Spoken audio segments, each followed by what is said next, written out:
Hey, everyone. Please welcome Andy Milonakis. Hello. Hey, I told you I was going to do a big grand intro. That was it. This is our first show that we're doing without Jamie. Jamie's in New York.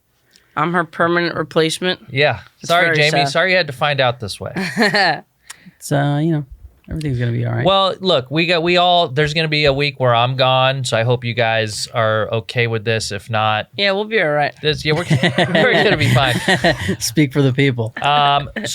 We were just saying, Andy, you're the first guest where we both know you, but from different worlds. How do you know Andy? I forget how I think we first met in the Jimmy Kimmel bar, right? At the theater? Did we? Oh, I don't remember that. I remember the fucking house with like Jay Muse and all them, and you were over there a bunch. I don't know if we were playing poker or if we were just hanging. I remember one night we did play poker and I lost a bunch of money. But there was one before. We played poker I think twice, and one time it was like fun and chill, and the other time I was out all night, and it was like I showed up at like 3 a.m. wasted, and everybody was like sober, and I was just dumping money. I want to know what your memories of him are. Well, that was a specific sober house, though. Except for me and my friend Maddie B, we smoked weed, and we didn't ever do hard drugs or anything, so it was cool. But we were living in a sober house with a lot of like hardcore addicts. Well, now I feel terrible. I had no idea. So me and Maddie had like a little designated room where we could smoke in,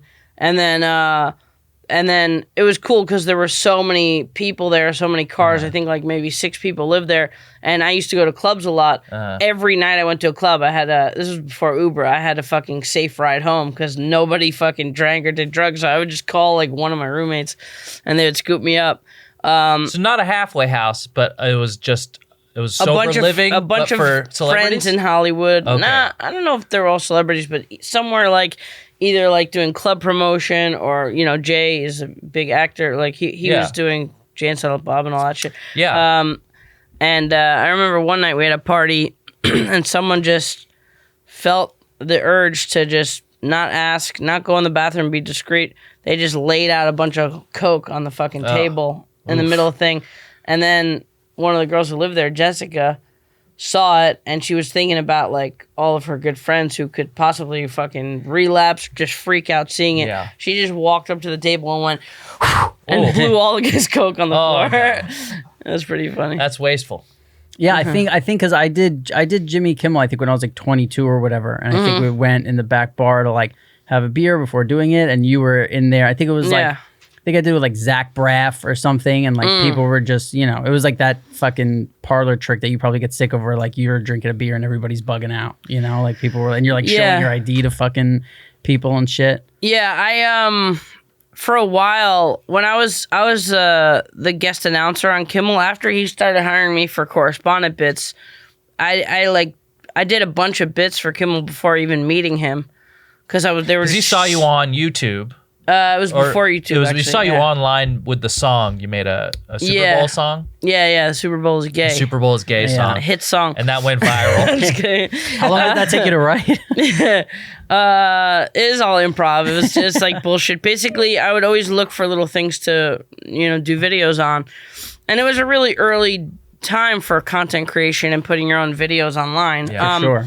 So I lived in Queens and I worked in Manhattan doing IT shit. So when I came home on the subway from Queens, I saw this lady with like a grocery cart full of little like cheap ukulele things. And I was like, oh, I can make a little video with this, doing some stupid shit.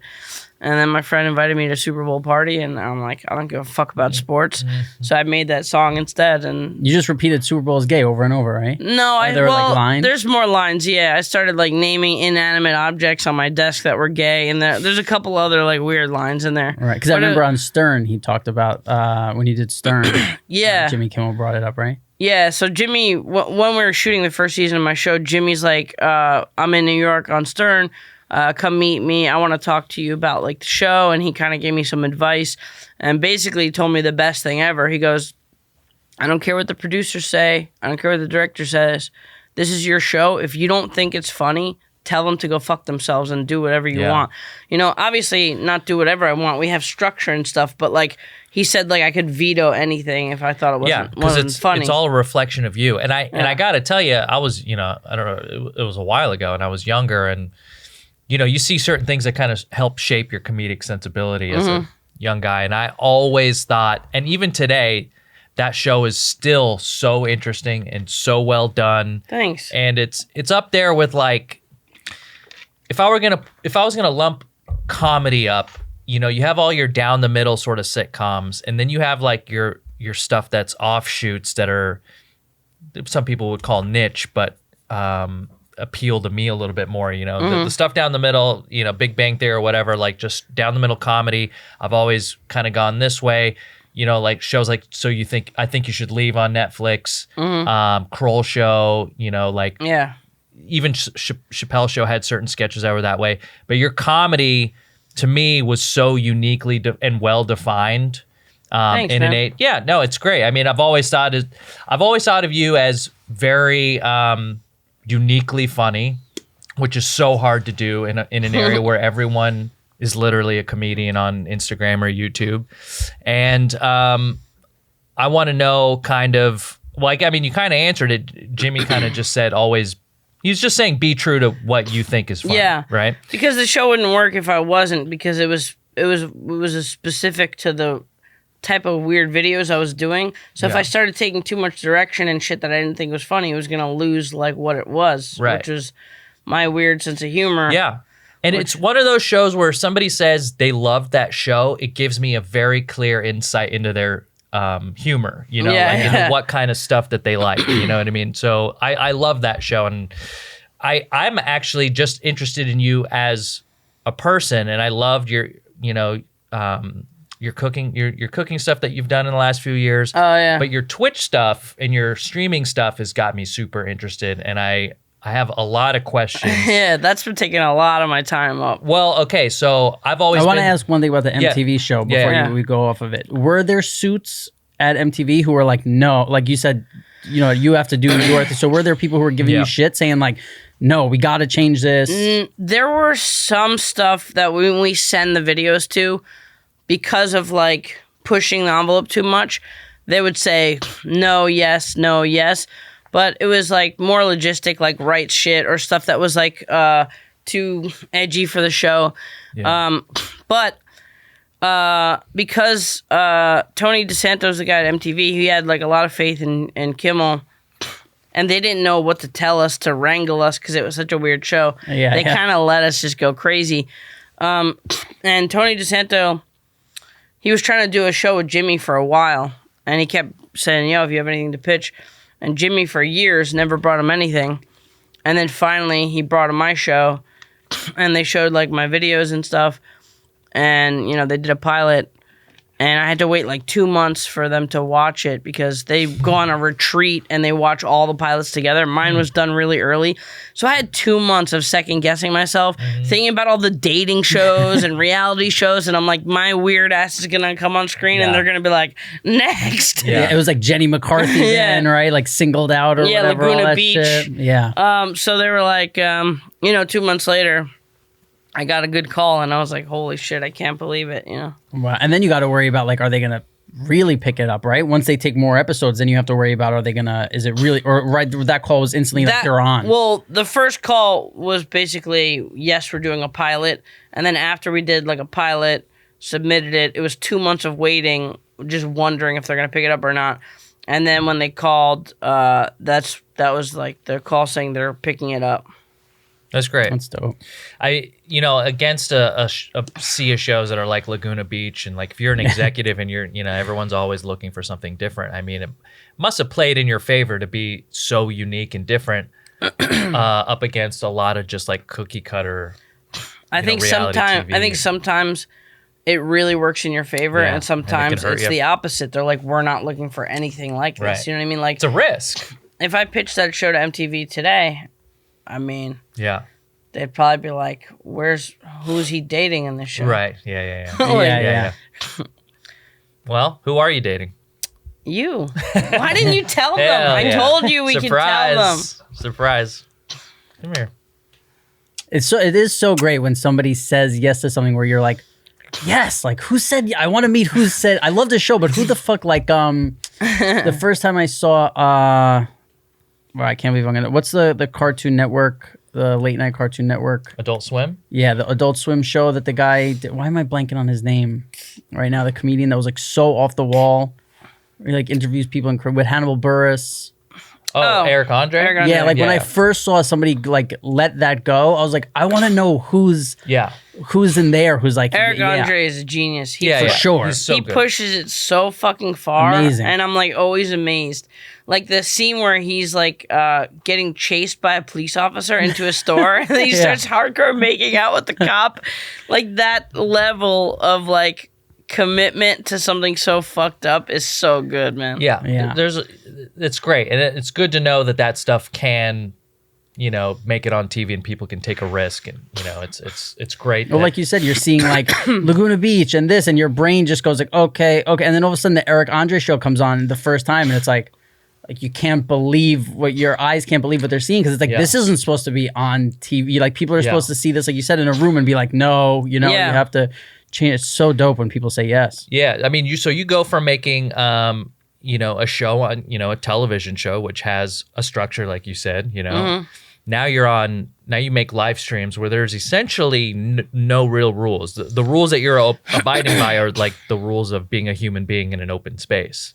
I mean, there are a lot of rules as far as like getting banned. Like, I mean, filming in stores and things like that. Well, right? no, I'm talking about like on Twitch. Yeah. Okay, so that's what I wanna ask is like, I've seen things where like, Dr. Disrespect gets banned for filming somebody in a bathroom and things like this. Yeah, a girl takes her tits out when you're just out and about and you're like, oh, that's cool. Yeah, but I'm banned now. What's happened? Have you had to come up against something like that? Yeah. You've been banned?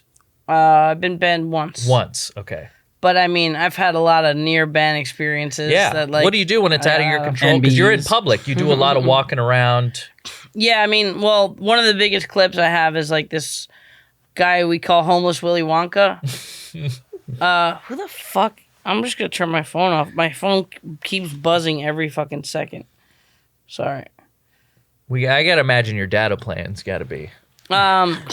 Well, I have a streaming backpack, and it has like 4 separate mobile like router type things, and then I've seen your rig that you're holding up. It's got to be heavy. Well, I have a new rig now that requires a cameraman. I'm shooting with like an A7 III. Oh, okay. With like a wide lens because I just want to up it, and now there's a new 1080 server, and I literally can't hold this heavy ass fucking camera and stream. So now I've been hiring a cameraman. So you've got a guy now. IRL, yeah. But that just started like a week or two ago. It's just, when I've watched, it's just been you. The quality is like fucking 5 times better now. Wow. So it's worth it. But yeah, you could get banned for shit like that. But normally, sorry, I drank last night and I'm a little. I think what's good about doing outdoor IRL content, like not everybody could do it. Not everybody could be kind of like feel like super open to talk to every stranger you walk across. And I don't put cameras in people's faces and stuff, but I get a good judge of character when I like, I see someone smile looking at the camera, like I get to start talking to them. Right. Like my best stuff is when I'm like traveling. Like I go to Japan all the time. Yeah. Streaming in Tokyo your is Japan so stuff interesting. Was great. Thanks. What makes you? What made you? Because you're I guess we would call you a pioneer in the IRL, the real life sort of. Because Twitch predominantly has always been known as just games, right? Yeah. I started when it was just games, and right when IRL came out. I remember when you hopped on, I was like, I was like, oh shit, Andy's hopping on. I'm like, because you don't generally tend to miss when you do something. I'm sure maybe you do, and you can fill me in. But I mean, pitching shows definitely. Sometimes. Yeah, I mean, but that's mostly a miss game. Yeah. For most people, I feel like for you to put that much energy on a site like Twitch, you must have seen something, and something must have just clicked with you. What was that? What made you think that was going to be the site? Well, I was always doing it as a hobby. It was never serious to me. It just was a cool platform. Mm-hmm. I like games, but I'm not a hardcore fucking gamer. Right. And then as soon as it opened up to where we could stream outside, I was like, oh, I could kill this shit. Right. I went from a couple hundred viewers to like 1,300 viewers like overnight. And then I started that was at a time where I was going to give YouTube a second chance. And it was like when the vlogs and all the like, have you ever had an avocado? Press 1 below. Like, and I'm like, this shit is lame, dude. Like, so I started seeing the numbers grow and started making money on that. And I was like, oh, this is like easy for me. Streaming games and holding an audience, not easy for me. Walking outside, going to drink, talk to random people. Yeah. That shit is easy. So I started doing that, and then I saw the value of doing that in different countries, because it's more like a lot of people watching maybe have never been to Tokyo or have never been to Greece. So that's just been my thing now. So like I do, like, you know, there are months in a row where I don't leave and I'm just streaming, sometimes inside, sometimes walking around LA. Yeah. And then the big things are when I go travel, and when I go to another country, it's usually for like a whole month. Yeah. And I just stream like 10 hours a day. I love the fact that you can just pick up and go somewhere. Yeah. You know, do you have a pet? Do you have pets at home? No. Yeah, you just get to go. Yeah, I can't do pets. So here's my question for you. Except for you. I'm your number one. I'm your number one bunny. You know how to pee. I'll pee for you. Toilet. I'll pee in the toilet for you. What keeps me off, and I've racked my brain on how to do Twitch numerous times, but to me, when I see people that are super successful on Twitch, it's hours and hours and hours a day, and sometimes way more work than I did when I first started on YouTube and when I was crushing on YouTube. How does that play into you mentally, and how do you keep doing it every day and maintain a schedule? Because consistency, no matter you're on YouTube or you're on Twitch or you're on Mixer, any of these sites really rely on an audience knowing that you're going to be there when you say you're going to be there. I don't have a schedule though. So you just go live and whenever. That might help me, but I don't give a fuck. Like I put a lot of hours in. So that's good to know. I just don't have a schedule. What's the longest you've gone without streaming in the last couple of years? In the last 3 years, the longest I've gone is probably about a week. See, that's grueling. I mean, it can be. Mental health has got to be an issue. I think mental health is more of an issue for people who stream video games every day. They don't leave the house. Yeah. They call Postmates every day. They're staring at a screen all day. They're sitting for 10 hours a day. Yeah. And I'm out there fucking eating sushi, getting beers with like random people. Right. And meeting people all over the world. That's a good point. That is definitely, I think on service value, it's more work. Yeah. You have this technology that sometimes is like up and down. Right. You're constantly like moving around, getting on planes. It's a lot more work than sitting home and playing a video game. But as far as mentality and mental health, I think being out and about, you kind of like the camera disappears a little bit, and you're still having awesome experiences in different countries. Yeah. Meeting cool people, going to nice restaurants, getting a few drinks, seeing cool tourist spots. Like, I'm a big, big Bourdain fan, and I've always wanted to do a travel show. And I might do a produced travel show. I'm working on, like, trying to pitch that type of thing. But getting to do it live is, like, if I'm streaming and it's more than paying for all this, like, travel. I mean, that's a dream. Is it worth it to go to TV at the point where you're doing really well on Twitch? I mean, TV doesn't exist to me anymore, but I would like to go to like Netflix or Hulu like a web-based thing. And I do see value in that too, because produced content, edited content, we could focus on some really, really good stuff and not like there was 3 hours of them just talking at a bar. You know what I mean? Yeah. Like a lot of people like that because it's live and they get to interact with it. But to make like a more concise show with like, more good moments and condensed, I think has a lot of value too. And a lot of the stuff that I see on Netflix, it's good. And I like hearing about the chef's life, and I like hearing about whoever's hosting the show, talk to them. But a lot of it is just very normal conversational shit. And I want to flip that on its ass and make it a little wackier and more fun. Right. Yeah, I agree. Do you have a favorite? Do you have a favorite streamer? Do you have somebody that you watch that's like doing something very interesting that you enjoy? Or I watch a lot of like-minded streamers just because outdoor travel content is more interesting than watching a video game to me. Yeah. So there's a guy called Hitch who travels all over the world by hitchhiking, and he streams his whole experience. Cool. That's really cool. Yeah. And he's like one of a kind. And then there's like EXBC are my friends. They're a Korean married couple, and they always keep it interesting. They go digging for clams. They get on boats. They go all over. I love that stuff. You know, there's a lot of people doing very interesting stuff on Twitch that it's hard to find. You know, I stumbled across somebody was like, "Hey, you should watch this Sushi Dragon guy on Twitch," and I started watching. Oh yeah, that's my boy. I love Sushi Dragon. He's great. Super nice. But this guy essentially is in his garage. I don't know if he's changed, but he was in his garage, complete green screen setup. He has these like magnetic little keyboards and things on his body, and every time he touches a button, it does a different thing on the screen. And he's doing live music videos. I've seen him. Yeah. Oh, dude, unreal. Those are the type of things that when I see, that's the same feeling I saw when I saw you out and about in the world. Is like, oh, here's something that's taking a platform that generally is known for this, and they're doing now this with it. And it made the idea of what that site for me change into like a much bigger, broader thing with a ton more possibility. Definitely. But also the amount of work goes into it for something that you do versus somebody who's like, you know, a Shroud. And nothing against what Shroud does. He's a highly skilled person, but there's a type of personality. You can either be the highly skilled streamer that doesn't have a great personality and people will watch because you fucking own people on the game that you play.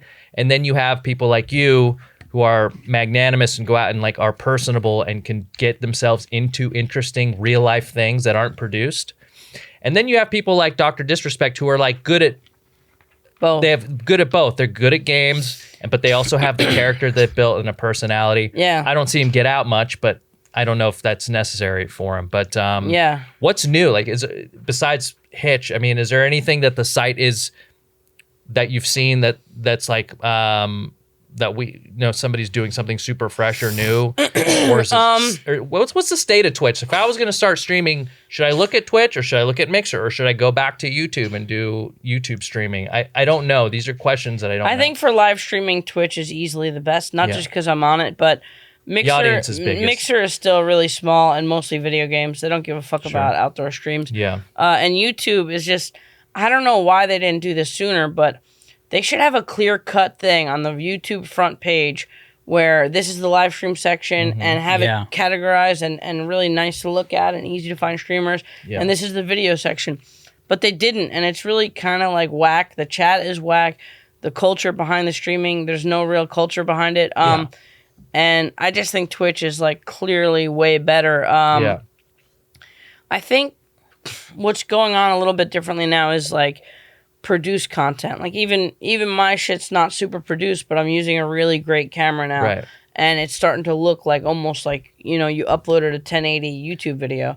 And to do that on a stream for 8 hours in a different city, that's really cool to watch because like that's the realest form of reality you could get. Because you can't cut anything out. You can't edit it out. If I get into an altercation or if something funny happens, I mean, I don't do this shit anymore because it's like cringy, but like when I was really just drinking a lot, because like IRL is really good for just getting hammered on fucking stream and stuff. Like I was like making out with some sloppy girl in like San Francisco at a bar just with the camera pointed right at us, like no giving a fuck. And then fucking 10 minutes later she goes, Andy, I want you to meet my boyfriend.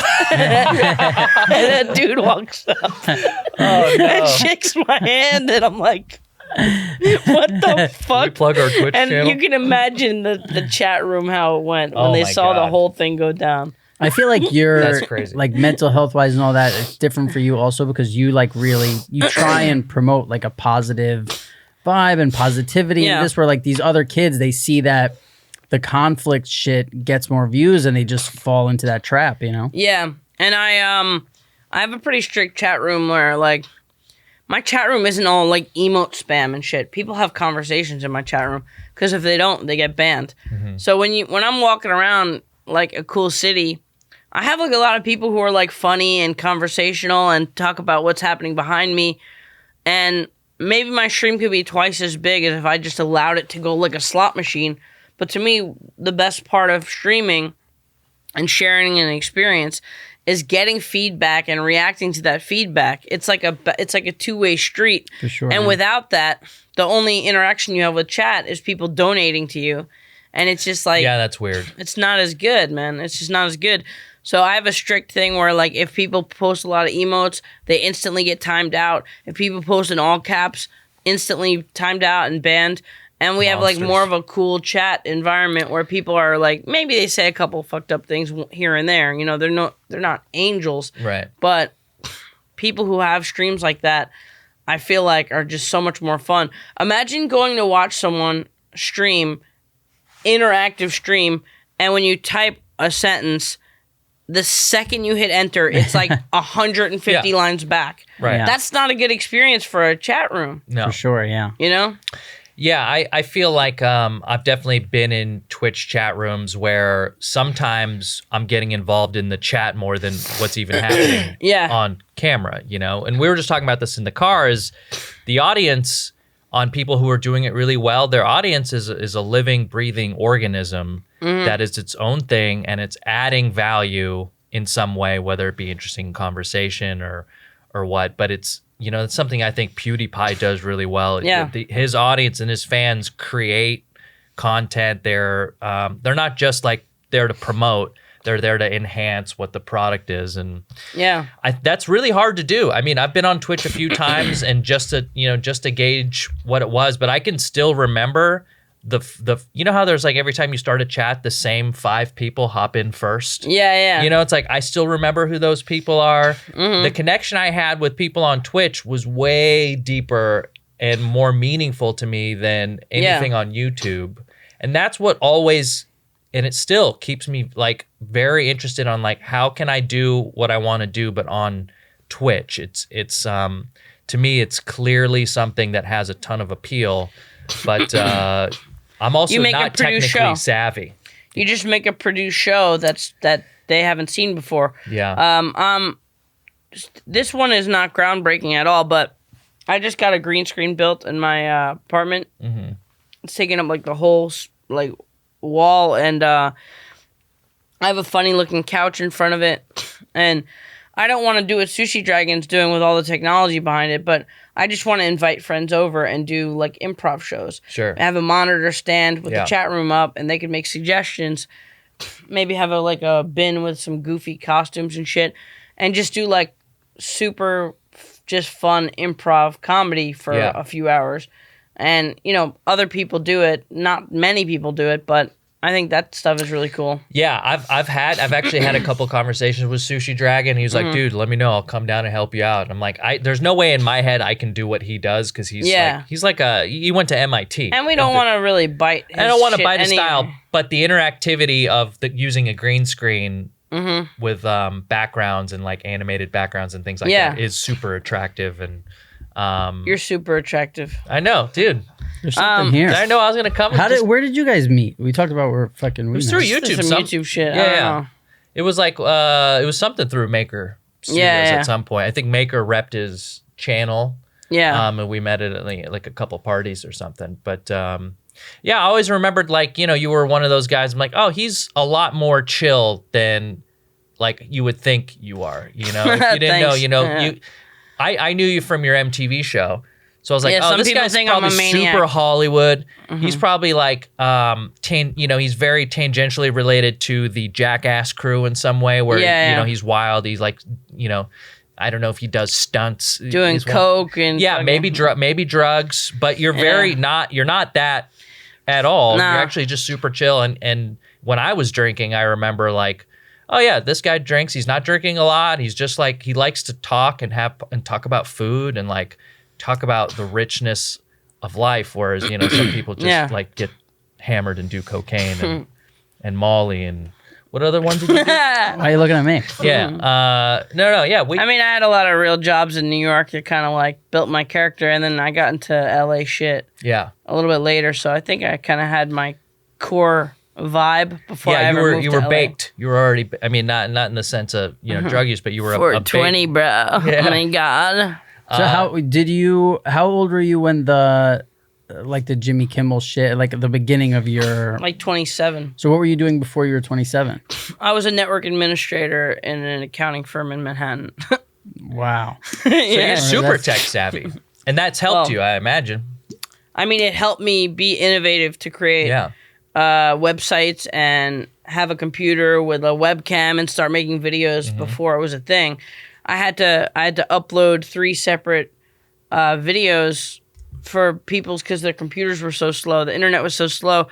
And because of different formats, I had like every video I posted, there was a WMV file for PCs. There was an MOV file for Mac. And then I put a zip file up for people who couldn't stream it and they downloaded the zip file to watch the video. That's cool. So like definitely the tech shit got me a head start with creating content for sure. So how long before you quit your job, before you were just like what had to happen before? I didn't quit, I got fired. I got fired because of the shit blowing up though. Really? So Kimmel started putting my videos on his show. Radio stations started calling me and all this shit started happening. I would lock myself in the office and try to get the shit done really quick and get my job done too. And they'd be like, Andrew, I need you to fix my server. And I'd be like, I'll be right there. Yeah, man. So, man, yeah, Hollywood shit, blah, blah, blah. So they brought me in. They fired me because they said, your focus is somewhere else. And then, I know this is really annoying sniffing and shit, but I drank a shitload of fucking Korean rice wine last night. So I'm like, so. People probably find it endearing. They're going to be like, this is so annoying. So they fired me, and then they hired a new guy, and then they got another virus, and the new guy had no fucking clue what to do. So they called me in. I said, listen, since we didn't let you go on bad terms, is there any way you can help us out? And I was like, hell yeah, this is dope. I took the subway, went in, fixed everything up real quick. And then the PR guy brought me in, or HR guy brought me in. And he said, since you came in today, we normally weren't going to have to give you unemployment, but we're going to give you unemployment since you helped us out today. And that was big, right? And then he goes, but, I know you can't do your full-time thing. He goes, if you want to just be hired hourly as a consultant, what's your hourly rate? And I told him a pretty high hourly rate. And he said he agreed to it. And then it started to be to the point where I was working like 15 hours a week instead of 40 and getting paid the same amount. Oh, wow. So I finagled a nice little deal. I still had time for my Hollywood shit. And then shortly after, I pieced out to LA. But that was a cool little ending of my last real job. Cool. No, that's a great way to leave it, And who knows, maybe you could still do it on the side. Just up your hourly rate. You always have something to fall back on. Yeah, not anymore. Computers change so quick. I wouldn't know how to fucking manage a server these days. That's the part that freaks me out is just you watch somebody like Sushi Dragon or I watch somebody like you and you've got a backpack full of shit. And I'm like, the barrier to entry is too high for a guy like me who isn't great with computers. I can edit something on a Mac, but am I overthinking it? Or learning the streaming backpack takes a little bit of time, but it is not difficult. Yeah. It's all about sending the bit rate, making sure you have 4 out of 4 connections. You lost me. I'm out. I'm out. Sending the bit rate, having 4 out of 4 connections. When you send it, it goes to OBS cloud, but basically all you have... I didn't even know OBS had a cloud. So all you have is basically an app where you hit, once the data is sending, you hit start stream. It's really, really easy. Wait, so you can use OBS as an app? You don't get your overlays You and stuff? remotely send a command to OBS through an app. That's at your computer? That's on your phone. On your phone. Oh, no, the OBS cloud is something you pay for. Oh, okay. And it's someone else manages. There's a lot of people listening to this. You hear that out there, guys? The OBS cloud is an app. Very specific, but I know every single person watching was really hoping I explained that. Well, my dad was on the edge of his seat. Wait, OBS? I've used OBS, and that was always the part that I've got fucking lost in. It's I would like... What is OBS? It's an app, program that you use. Well, I'll let you explain it, but I'll tell you what I know about it. It's a program you use where you put in, you can put in text over your screen, you know, where you put your donation basket, where you add movies and you can do GIFs, and then you can couple it up with something called Streamlabs. Or Stream Elements, gang shit, boy. No, I'm just kidding. Yeah, it's just basically the app where it shows your camera and it allows you to stream. It's basically the main tool where you hit start stream and it has your video and all your alerts on it. So it's the filter between your stream and your audience, like before it. Yeah, before it goes out to your audience, right. You see the video of yourself and you hit start stream and then then you go live. Wow. So. Is there one thing in the last couple of years that happened to you that the cameras weren't on and you were like devastated that they missed it? Devastated they missed it. Not really. I mean, I've been happy they missed some things, but I don't know. I haven't been like, oh man, they missed this awesome moment. The last place I lived, I doxed myself because I really wanted to get the content so bad. There was a fucking... Which to everybody out there is letting people know your location. Yeah. So I was in Koreatown and I started hearing cars like skidding and shit. And I walked out, to my balcony. And then I saw like every single car the traffic was bumper to bumper blocked. There was a whole circle of people and there were people drifting and just going crazy right in the middle of fucking 6th Street in Koreatown, just drifting with, it looked like a fucking movie, and you just see rows and rows and rows, like 100 cars behind them. And like regular traffic, not like street a lot of the people guys. a lot of people just got out of their car and walked up to it. They like planned a thing. So it was just like blocked off. The street was blocked off. That shit happens. And I was streaming video games, so I was like, fuck it. And I grabbed my phone and I just started streaming off my balcony, the whole shit going down. They're like, people in chat were like, what the fuck? And the streets are going like crazy. And then you see a cop car go into the middle and everybody's like, oh shit, oh shit. Like the chat was like, oh shit, oh shit. And they turned their sirens on and then the cop car started drifting. It was like a tricked out cop car. And then the real cops came.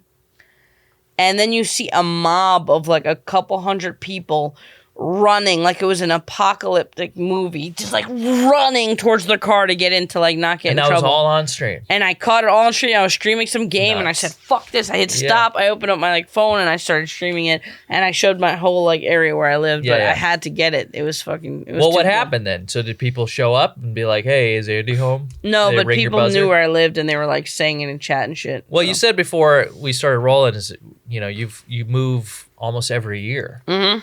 Now, I might stay in this place I'm at right now for 2 years, though, because I really like it. It's kind of like a downtown loft, and I have room to do a lot of shit. What is it about you that likes to explore and go do things? And why do you do that? I like to sit at home, to be honest. I'm comfortable. I got my shit, and for me to go out and do something, it's kind of like a thing for me. I don't know. I'm from New York. I like walking around different neighborhoods. Mm-hmm. And Venice, I loved living in Venice. I would ride my bike by the beach all day. Me and my friend lived in the same building, and we would just we'd be outside every day. Who, you and Jesse? Yeah. Jesse moved to Venice. I kind of trapped him to move to Venice. Not trapped him, but I was like, he was thinking about moving to Brooklyn. I'm like, motherfucker, come out to Venice. Yeah. He came out. He saw my apartment. Now he's the mayor. Yeah, now he's the mayor. But he came, saw my apartment, and we just rode bikes on the beach, and he was just like, bro, I fucking love it here. And I know your apartment. Your apartment, I had a friend live there on Rose. Yeah. It was dope. That's a real happening part of town. Yeah, I was just going to say, you just put him out there? No, he doesn't live there anymore. So, yeah, he was like, are there any places available? And I looked online. I'm like, yeah, and he just got a dope place there. And he was unhappy with this place, and I found a new penthouse that was available, and it was right next door to mine. And he was like, oh, my God, you saved me. I hated that unit. So he got a doper penthouse, and it was right next to mine, and we were literally next door, one door over. That's cool. And so, like, if he's editing a YouTube video or for creating something, just open my door, go into his door. Yeah. We had a cool thing going on. Venice Beach is cool, man. I lived right on the Venice Marina del Rey border when I was making YouTube videos. And I loved going to the boardwalk for a period of time, but when I left, I was like, oh man, that place is fucking wild. And now my girlfriend's trying to get me to move back. See, the boardwalk, the boardwalk is a thing where it's like, it's cool to be by the beach and be able to walk to the beach, but that boardwalk is kind of AIDS. It's like it's like tourist AIDS. It's one of the most visited It's bad places. art. It's bad music. It's like It's got wearing a smell. there's a T-shirt that says "I farted today." Like, oh man, that's hilarious. Yeah. I can't wait to see 10 more in a row. Right.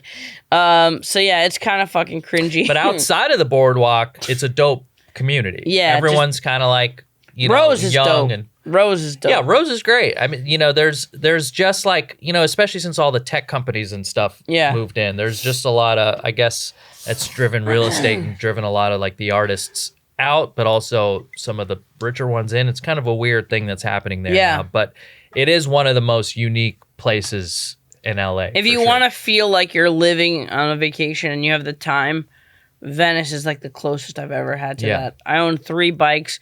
I was outdoors like every day. Yeah. I wasn't creating that much. And then that's when I started taking Twitch seriously. The reception in Venice sucked. And for 3 months before my lease was over, I was taking round trip Ubers to Hollywood, try to like get good streams in. And then once my lease was up, I was like, yo, Jesse, I'm sorry, bro. This Twitch shit is like what I'm doing right now. And I literally can't do it in Venice. So I got to bounce and I moved to West Hollywood. Well, that's good to know. I didn't know the internet was that bad there. I got to think. I mean, with a streaming backpack, you could get away with it. But even with that, it's like very shoddy. And they don't allow like more cell phone towers to be created there because they're like, bro, that's not soy vegan, bro. You can't put a tower unless it's made out of tofu, bro.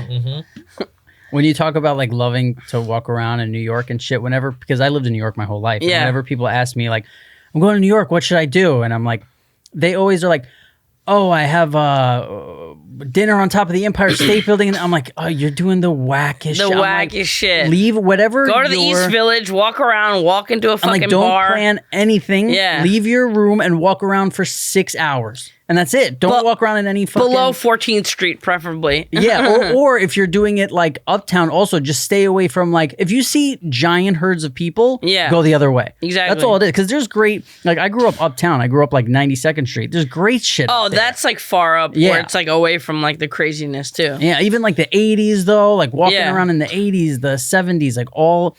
Those streets, like, and then you got Central Park, Columbus Circle, the Time Warner Mall. That shit's cool. That's artistic, but that's very Times like Square was touristy. awful. Yeah. Times Square is the fucking it gave worst. me a headache. There's just a lot of. It was like cyberpunk, Tokyo cyberpunk. It's just the amount of lights that are hitting you, and the speed that people walk at in Times Square is the craziest thing. Like you see 60-year-old like way too slow. Yeah, like they're taking these like baby steps because everyone is like looking up, and then it's just so. It's really, really bad. It's the worst part of New York. And then like, if you really want to feel neighborhoody, if you go deep in Brooklyn or like Queens, then you feel like, wow, is this really a borough of New York City? There's like no one on some of these blocks. You know what I mean? Like, you're like, oh, this is a nice street. Yeah, you know, it's like just in New York City, you don't see that. Yeah, shit. it feels like slow mo. But some parts of the East Village or like that, like lower East Side, start to feel like that, where you're like, wow, this is not chaotic at all. I can just dilly dally along the street. And I've been walking, like, I used to love just fucking walking around New York City, like 10 miles a day. Just go, nowhere to bed, go work out, go grab lunch somewhere, go to not plan anything. And still, at least once a month or something, I'd be like, I've never seen this block before. I've never seen, like, what's over here? And you're there. Like, there's a few blocks in New York City where you're like, oh, this is 1930. Like it's just super fucking crazy. Like it's all like grandmas on balconies, and you see like they're all cooking. And there's like you're like, wow, this is. I like that about Chinatown. I still feel like Chinatown's still got a lot of that. Chinatown's cool, and the only one thing I'm a little salty about Chinatown for is they kind of took over Little Italy. Now Little Italy is only like what 3 blocks. Like it's small now. It's now super small. Tiny Italy, but Chinatown is dope. I was just in San Francisco last week. Chinatown in San Francisco is really awesome too. Yeah, I guess you do a lot of traveling. I mean, what's you've been to Japan? I mean, what's been? I went to mainland China. That was cool. I had to get a visa for that. That was cool because when I think of going to China, I don't want to go to China, especially now. Yeah, especially now. What did you find in China? Because I think of China as smog down to like 10 Maybe feet that's off the why ground. you keep coughing. I think you got some shit, buddy. What things that you think about? Were you thinking like, oh, China's known for this, but when you got there, you were pleasantly surprised, or you were like, oh, that's cool. I didn't know that they. Shanghai is kind of like a rich city. Not everybody's rich there, but the skyline's beautiful. It's not as like if you want smog and you want fucked up lungs, go to Beijing in the winter. Like Shanghai can have really bad air pollution days, but if you look at like the thing, some days it's like on the level with LA. I mean, most days it's above LA, but it's not all the time crazy. But there's a lot of cute little outdoor markets and street food and really cool bars. There's a lot of high-end stuff there too, but it's not easy to navigate without someone who speaks Mandarin.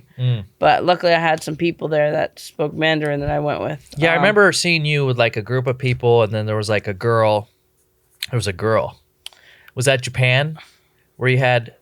There was a girl that you liked. Yeah, remember that time you were with a girl? No. I mean, that's every night. She was like your she was like your hostess or something. My hostess? I don't know what that means. I don't know. She had hair. There was a girl you were going out with every night. It was like and she was pretty much like your Japanese girlfriend.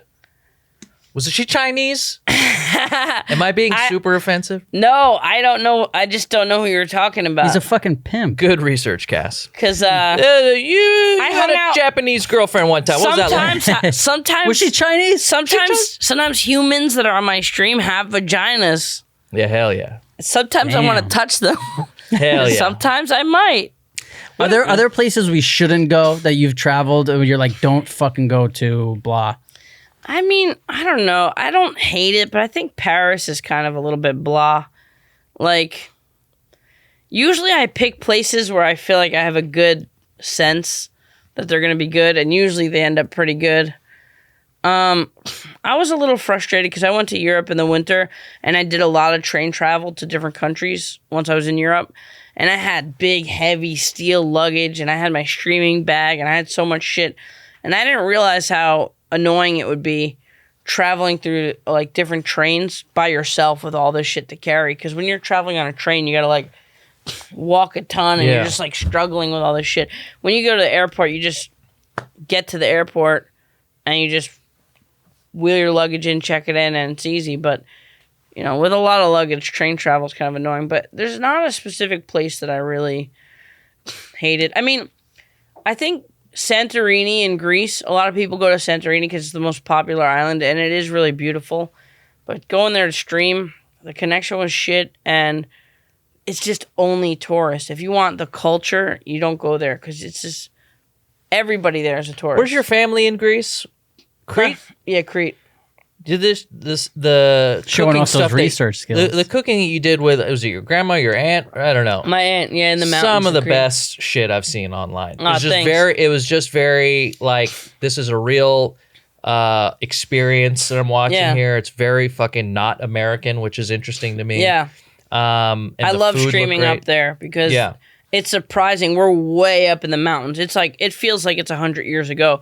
Each village, the population is like 10. It's like really small town shit. Yeah. And a lot of places you go up there, you can't stream because the reception's so bad. But our property that like my, you know, it was my grandparents' house, and now my aunt lives there, and we all kind of own a piece of it. It just happens to be in one little unique village, like right by like the cell phone tower. Oh, perfect. And I get to stream not just with a phone, but with my backpack in pretty good quality. So I'm up in the mountains in like watermelon patches with my aunt picking figs from a fig tree. Oh, she's hilarious. She has like chickens, and I'm like, you know, I'm like cooking with her, and she's really fucking just entertaining. She's funny as hell. She's so funny. She's like 4'10". Yeah. Like, I mean, it sounds like you're fucking living the dream. I mean, you get to travel, you're making good money. I mean, is there anything that you still feel like you want to do? I mean, you talked a little bit about a more produced show. Is there anything outside of that? I want to make a lot of more music, like in we didn't even touch on your music. Three Locos. Yeah, but the only negative thing for me on Twitch is that I spend too much time on it, and I really want to divide up my time more to work on produce content, pitching produced content, and music. Yeah. And if I could have a better balance of that, even if I take a money hit, like a financial hit by not streaming as much, then it's going to be worth it for me. Because then I'll feel good about, like, cool, today I did a music video. Today I did, like, some crazy, like, travel video, but it's, like, something edited that's going to live on YouTube, that's going to have, like, more condensed good moments. And so I want to try to make it where I don't put my eggs in one basket. And more like artistic balance. And it's a good time to do it because I spent the last 3 years building up my channel. I have about, like, almost 500,000 followers on Twitch now, which for Twitch is pretty big. That's huge. So I know for YouTube, in order to get numbers like that, you got to do it like a lot of collabs, right? You've got to get this person to be in your video or this person to notice you. How does that work on Twitch? How do you grow a channel so you're just not at 100 views every day? You got to get a clip to go viral. You got to. I mean, what's the sauce? Well, there are two ways. Being consistent and showing good, interesting shit. Because if you think about concurrent views, you have 2,000 concurrent views over the span of 8 hours. There was like over 20,000 people in it, right? So how do you retain the people? Yeah. If you're at a loud bar and they can't really hear you, you see your views drop off. If there's a hot girl on screen, you see your views go up. Right. If you're doing something really funny and cool with a cool backdrop, your views go up or stay the same. So you can see it happening as it happens. Yeah, I think it's about consistently just providing good shit where people want to stay. Because if you have a good follower count, you have the potential to lock a big portion of that 20 to 30,000 people in. But a lot of people click on, click off. You can't prevent some of them, but some of them, I think, if you have inviting content and you're really good with communicating to the chat or providing something funny or doing some music, you could kind of have more people watch. You know what I mean? It's just the same thing as like switching a TV channel. If you start switching a TV channel and you see something and you're just bored by it, or you're kind of like, next. Yeah, that's what it is on Twitch. I feel like there's a lot of like dull moments on Twitch because people, since it's not produced, you're going to catch somebody. Like, you know, the amount of times I've come across a channel that was on the front page and then I click on it, or maybe not necessarily on the front page, but I click on a channel and it's just an empty chair, you know, and it's just like, you know, or they have a message that says went to bathroom or like making my, you know, stofers or whatever it is. I can understand people clicking off and clicking back on, but it could just be people. I like fucking with people like that though. I would never put a note saying I'm going to the bathroom, I'll be back in 5 minutes. That's really pussy to me. Right. Like I did a video where like it's just a video of my closet door and I'm just like banging on the door from the inside, like, and I'm like, I'm locked in here and I'm like screaming and I'm like, can you guys, I'll be out in a minute, and I just like pretend like I'm trying to unlock it for like an hour, and I'm looking at the chat room just giggling to myself and be like, is he really locked in? Is there anyone he can call? And then I'm like finally like push out, I'm like, oh, I got it. And I'm like, thank God I'm out. And I'm like, I gotta go. And I just like end the stream. That's produced drama right there. Yeah. That's a whole thing. Your latest music, you talk about how you're trying to abolish people from eating nail polish, right? That's true. So do you write? Do you set a time aside? Do you set time aside to write music, or are you just like it comes to you, or how do you?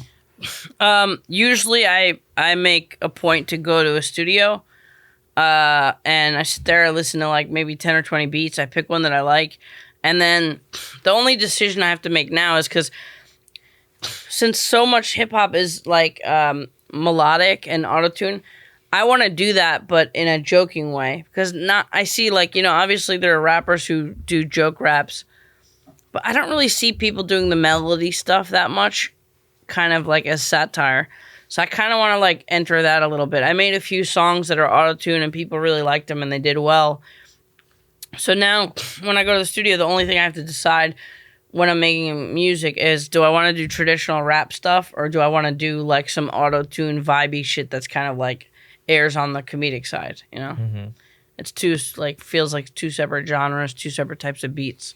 And have you ever thought about if you had to pick one thing between like streaming, music, the comedy, that like, is there one thing where you're like, this trumps all of them? Like I really love doing this more.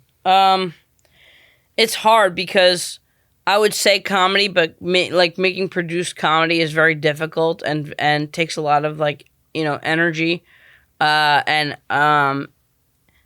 there's a ton of luck involved. It's really difficult, but I think sitting and listening to a beat, writing a song, and then within an hour having all your vocals laid down and having a rough cut when you hop in the Uber home, you get to play your own song in an Uber, and you're like, dude, in 2 or 3 hours, we have a finished song that maybe won't do well, but maybe it'll be something people are talking about for fucking 5 years and playing it and referencing it for the next 5 years. The fact that you could create something that has so much staying power and that people will play over and over again and really fuck with in 3 hours, like the whole process of music is just so cool and interesting to me. Sorry. But overall, I think my strongest point is like doing weirdo comedy shit like that. But if I had to pick one, I probably would stick to comedy. As far as like what process do I enjoy the most is making music. No, you know what's so crazy? I was actually thinking about it yesterday. Is like you made that show, and the show is what everybody liked, and it was so good. But yet, when you bring up like that show, it's like there's no one who doesn't remember that song.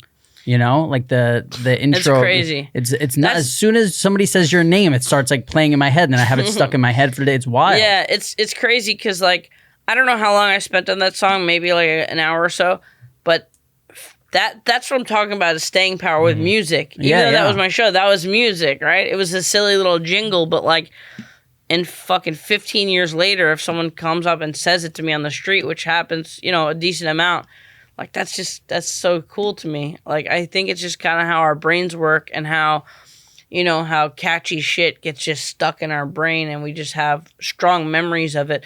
Whereas if I had to recite a comedy bit of like one of my favorite comedians, I would maybe get roughly an idea of what happened.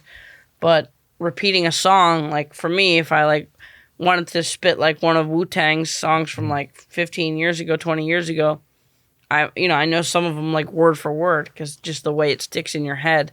And it's crazy how it sticks in your head where like there's times where I hear like with funny shit, I feel like you just remember it or you don't. Where like with music, there's times where like I hear a song I haven't heard in 15 years and I remember every little fucking beat when the guy's like, like, every little thing. And you're like, man, how is that? That's just fucking in there. The human brain just like, I don't know. It's nuts how melodies and just lyrics just combine together in like a perfect sandwich in our brain where we're like, oh yeah, I got that.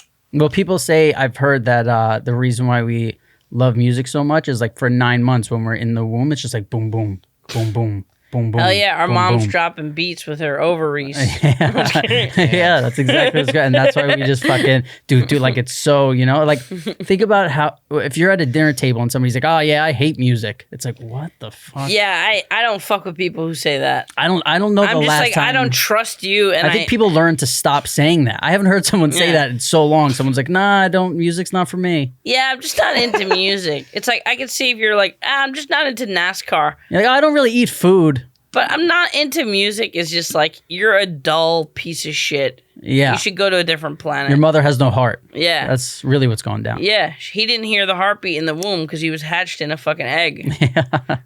Where do we go to listen to your music? You just type in, what's his name? Cool Keith. No, I have a SoundCloud. It's just SoundCloud and then my name. And I have some music videos on YouTube, on my YouTube channel. And then your Twitch channel, Andy Milonakis. Yep. Twitter, same. Everything's just Andy Milonakis. Andy Milonakis. Thanks so much for coming in. Yeah, this was fun, man. Thank you, man. bro. Hopefully you'll come back. Hell yeah. I'll let you know about my streaming career. Let me know if you need help, bro. I will. If you buy an IRL help, backpack, I could dial you in a day. Do they sell them all ready to go? Yep. Who sells them? Unlimited IRL. Hell yeah. I'm gonna go. If I move back to Venice, I'm gonna do something. Place is a freak show. Yeah. Yeah, I'm gonna need collabs. I'm gonna need you and Sushi Dragon. I'm gonna need. Hell yeah. I'm gonna need it all. Kassem's back, baby. I'm back. You back, bitch. Hey, thanks for watching. If you're watching on YouTube, hit the subscribe button. Peace. Sorry for the sniffling. I smoked crack last night. Yeah, you know what? we're totally okay with that. Everyone in our chat is probably also on drugs. Hit the notification button if you want to get notified when our videos go live. And follow us on Instagram. Yeah. Right? Follow us Sure. on Instagram. And Jamie's not here. We don't know if she's coming back. So tune in we next love you, week. Jamie. Yeah. I love you. Thanks, Andy.